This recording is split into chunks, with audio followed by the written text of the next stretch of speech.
Lalu Guru Gu di sini sengaja mengusir Luping dan Sutang dari akademi. Ia melakukan itu supaya Luping bisa selamat, karena Awan saat ini pasti mengincar Luping.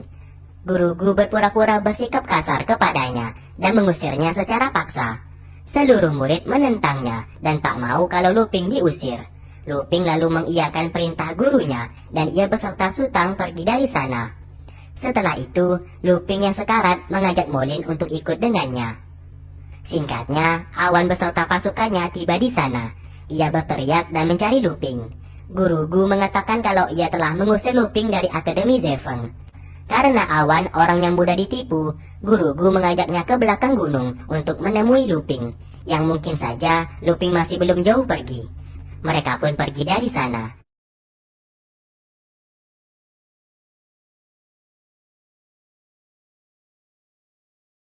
Di saat itu, Tianqi dan pengikutnya mencoba menyerang Akademi Zefeng. Di sana ia tidak tahu kalau ada ayahnya yang berada di sana. Ia pun melempar sebuah bom, dan setelah itu ia mulai menyerang. Karena banyak asap, ia pun main asal serang saja, yang ternyata ia hampir saja membunuh ayahnya sendiri. Guru Gu yang menyadari hal tersebut dengan cepat menahannya. Karena ulah anaknya yang bodoh itu, Guru Gu memanfaatkan keadaan dengan mengancam Awan apabila Awan tidak mau anaknya dilaporkan ke pihak polisi. Ia mau Awan memberikan ia sejumlah uang tutup mulut. Setelah itu, Molin mengabarkan kalau Tianqi dan ayahnya telah pergi dari sana. Karena tidak ada tempat tinggal, Luping mengajak mereka untuk menginap di restoran milik Bunga. Karena ia tahu Guru Gu akan datang mencarinya. Singkat cerita, setibanya di restoran, Luping teringat akan perkataan gurunya. Ia tahu sang guru mengusirnya karena sang guru berniat menyelamatkan dirinya. Pergi dari Akademi Zefeng adalah satu-satunya cara agar seluruh murid bisa aman. Ternyata Guru Gu benar-benar datang mencarinya, dan sang guru juga membawa Sifan bersamanya. Lalu, sang guru mengatakan kepada mereka semua kalau saat ini atas insiden pavilion kemarin, Akademi Zefeng mereka telah didiskualifikasi dan tidak bisa mengikuti kompetisi yang bernama Tempur Tenaga. Maka dari itu mereka berempat diperintahkan untuk menemui teman lamanya yang merupakan ketua dari Akademi Tianzhou yang bernama Chu Min. Kalau mereka berempat bisa menjadi murid Akademi Tianzhou, maka mereka tentu saja bisa mengikuti kompetisi Tempur Tenaga dengan memakai nama Akademi Tianzhou untuk bergabung. Mereka bertiga setuju melakukan itu, namun Sifan menolaknya. Karena ia tetap ingin menggunakan nama Akademi Zefeng untuk bertanding. Meskipun akademi mereka tidak bisa ikut, ia juga tidak akan ikut dalam kompetisi itu. Lalu sang guru mencoba memberikan ia sedikit masukan, agar Sifan bisa sedikit lebih realistis. Akademi mereka saat ini dianggap tidak berguna, maka dari itu, mereka harus menunjukkan kepada orang lain kalau murid Akademi Zefeng sangatlah kuat dengan cara mengikuti kompetisi itu. Tak lama kemudian, Luping datang ke sana sambil membawakan kursi roda buatannya. Kursi roda itu untuk Sifan, dan ia juga mau Sifan bisa menjadi kuat apabila sudah sembuh nantinya. Mulai dari sinilah, mereka berdua memperbaiki pertemanan mereka, dan Luping tidak akan lagi memprovokasinya. Sifan menjadi senang akan hal itu. Di lain sisi, wanita dari geng Sanhai yang berhasil dibunuh oleh Guru Gu ternyata masih hidup.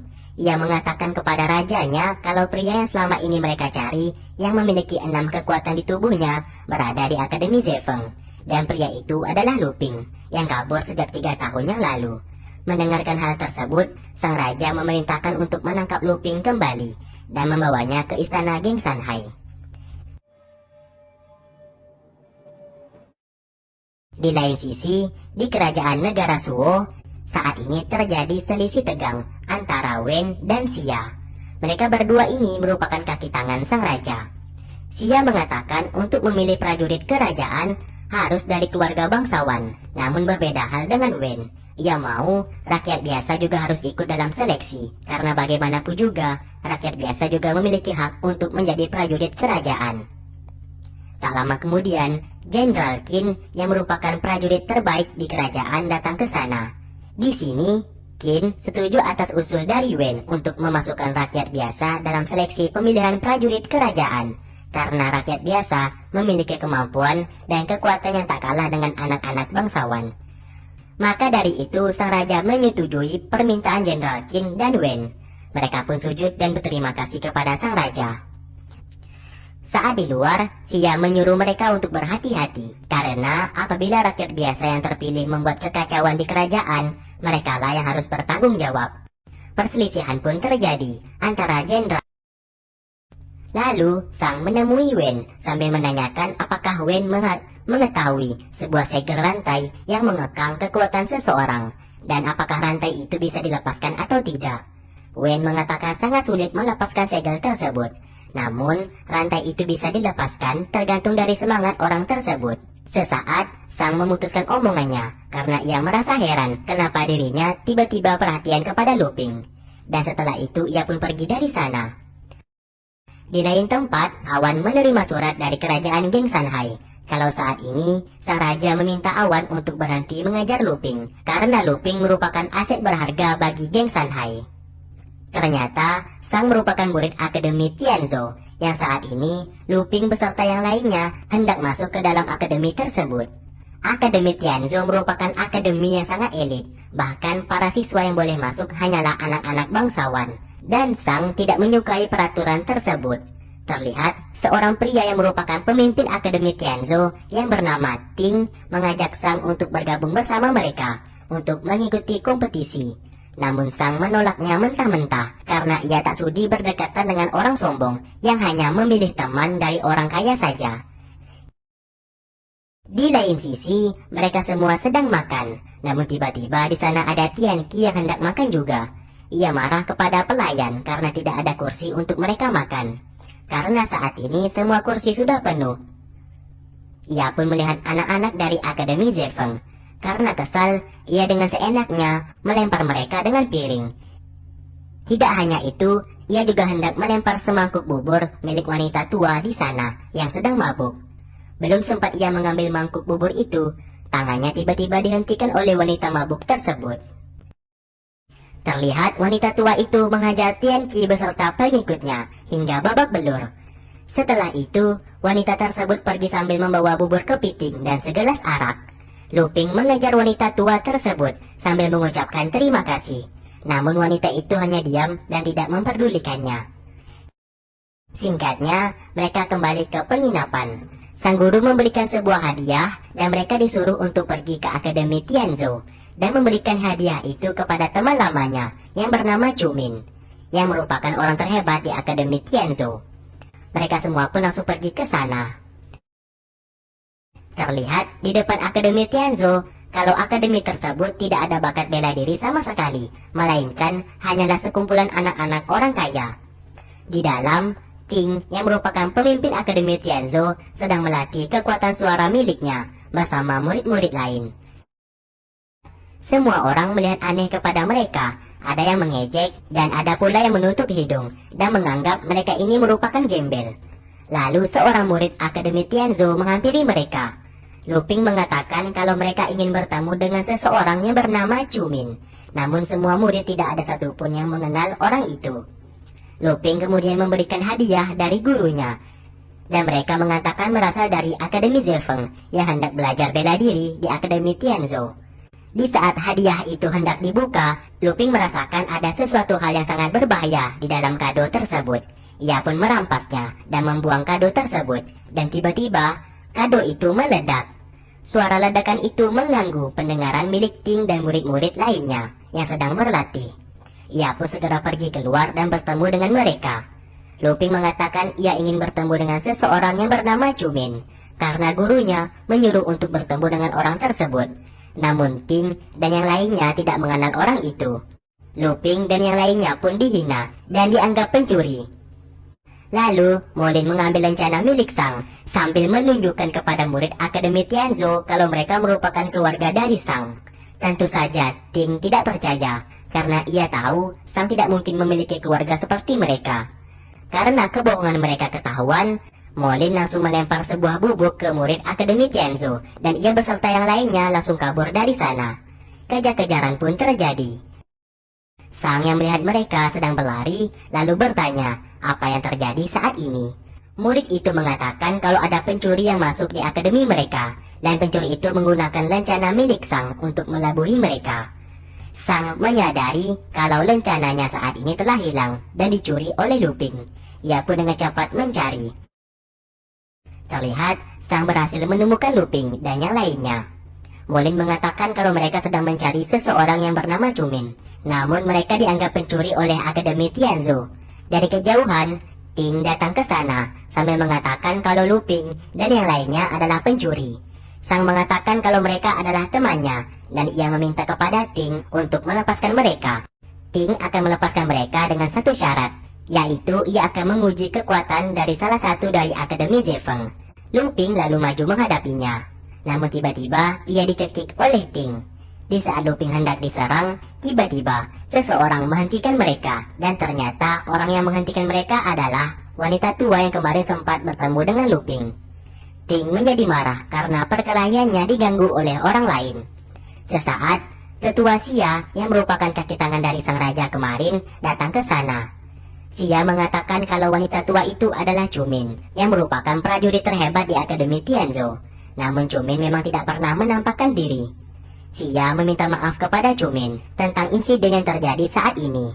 Cumin menyuruh Xia untuk membawa pergi murid-muridnya dan menyuruh anak-anak Akademi Zefeng dan 2 orang perempuan di belakangnya untuk ikut masuk ke dalam.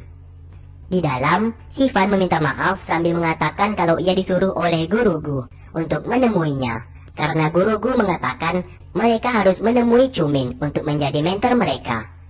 Guru Gu ternyata berada di sana. Cumin menjadi kesal karena Guru Gu mencoba menjebaknya dengan hadiah yang dapat meledak tersebut. Cumin lalu mengusir mereka semua dari sana. Akhirnya mereka pun pergi dari sana.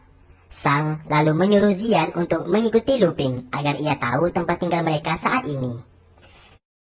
Singkat cerita, Luping memberikan Xifan sebuah hadiah berupa tongkat. Ia memberikan tongkat itu supaya Xifan bisa kembali berjalan. Kini mereka berdua telah terlihat akrab satu sama lain, dan Luping sudah tidak membencinya lagi. Saat di malam hari, Sang terlihat meletakkan sejumlah uang untuk Luping, namun tindakannya itu ketahuan. Sang mengatakan ia memberikan uang itu supaya Luping dan yang lainnya tidak menyalahgunakan lencana miliknya. Luping mengatakan kalau Sang takut ia menyalahgunakan lencana miliknya, Luping mau Sang membantunya membakar kayu api tersebut. Terlihat Sang membakar kayu api yang lumayan banyak, yang membuat asap tersebut mengepul dan memenuhi ruangan tersebut. Alhasil mereka pun batuk karena merasa sesak menghirup asap tersebut. Sesaat, Luping membersihkan wajahnya sambil mengatakan kalau ia meminta maaf atas segala musibah yang sudah ia perbuat. Permintaan maaf itu membuat Sang merasa terkejut. Ia pun tak menyangka Luping, orang yang sangat dingin, bisa meminta maaf. Ia pun ingin Luping mengatakan sekali lagi. Luping lalu mendekati secara perlahan sambil mengatakan kalau api tersebut sudah mati dan Sang harus membakarnya lagi. Terlihat Sang menjadi salah tingkah. Ia pun langsung pergi dari sana karena teman-teman Luping datang ke sana. Di lain sisi, Cumin ternyata selalu murung dan menyendiri selama ini karena ia ditinggal oleh seseorang yang sangat ia cintai. Ia pun tidak bisa melupakan kekasihnya tersebut hingga sampai saat ini. Singkat cerita, karena Guru Gu selalu memohon, akhirnya Cumin mau menerima mereka menjadi muridnya. Ia akan mengajari cara meningkatkan kekuatan dalam waktu singkat. Namun cara itu sangat terlarang, dan resikonya apabila gagal, mereka semua akan kehilangan kelima indera mereka. Luping setuju dan menerima segala resikonya. Begitu juga dengan Sutang dan yang lainnya. Lalu, ritual itu pun dilakukan. Cumin mengikat mereka berempat dengan sebuah tali yang terikat sebuah koin.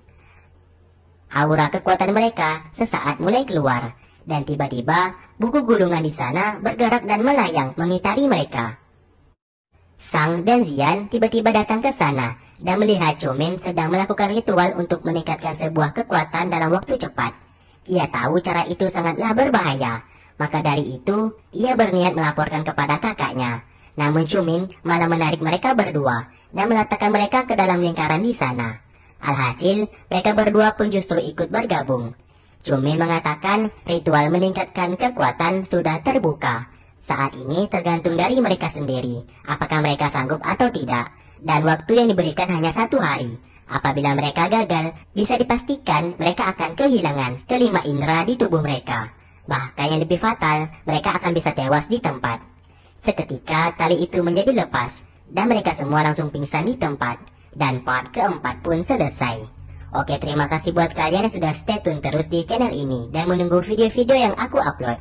Sampai berjumpa di part berikutnya. Wassalamualaikum warahmatullahi wabarakatuh.